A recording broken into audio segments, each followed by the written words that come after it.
you get into a new year, and maybe it's logical to ask, has much changed in the way of the big themes and the trends that have been underway for a while? I had to point to this Microsoft story today. The company saying it's going to spend $80 billion this year on new data centers, more than half of that in the U.S. I mean, when you have the biggest companies spending that urgently, I guess the big money, if not the smart money, is betting that these trends are well entrenched.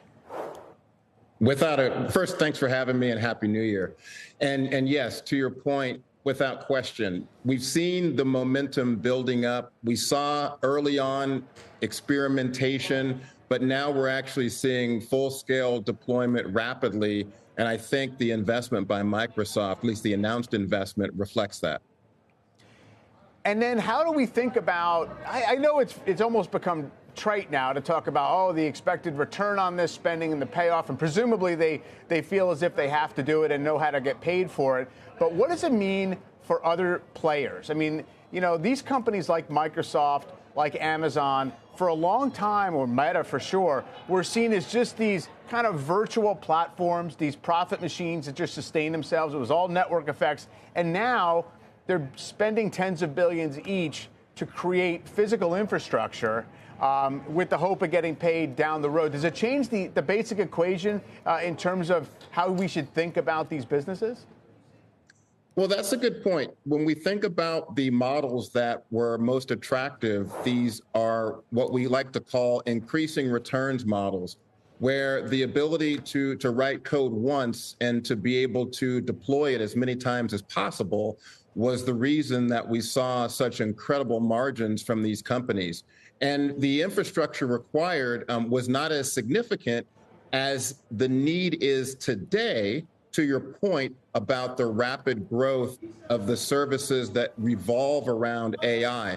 That requires much more compute power, which is why we're seeing these massive investments. So to your point, yes, it does slightly change the calculus, and those are things that we'll need to look to better understand, what will be the potential new margin from the increase in this new line of business that requires this additional infrastructure investment. And what about new players, smaller companies, those that would try and participate in this emerging ecosystem but don't have that scale? So, I mean, is it just going to be about, software around the edges of this stuff? Are we going to see a handoff, as we did with the build out of the internet, from the hardware creators and networking and broadband into software? And when might that happen? Yeah, these are some really interesting points that are being raised, because when we look at the innovation cycles, when new technology or new platforms in particular typically emerge, there's this restructuring or an emergence of new players.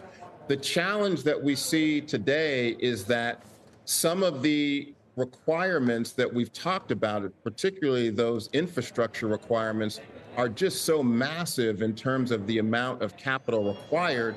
That's going to reduce the level of competition in certain areas. However, we still believe there's plenty of room left for innovation, to your point, around some of the other edges and areas within the entire ecosystem. So we're very bullish on the ability for new players to be able to emerge, whether that's some of the existing names that we hear today, like OpenAI, or Anthropic, which is a Plexo capital portfolio company. Mm-hmm. There are other areas, and I think what we'll start to see some more specialized areas within AI, if we're going to talk about AI, or even in some of the other areas that are going to be supportive players within the ecosystem.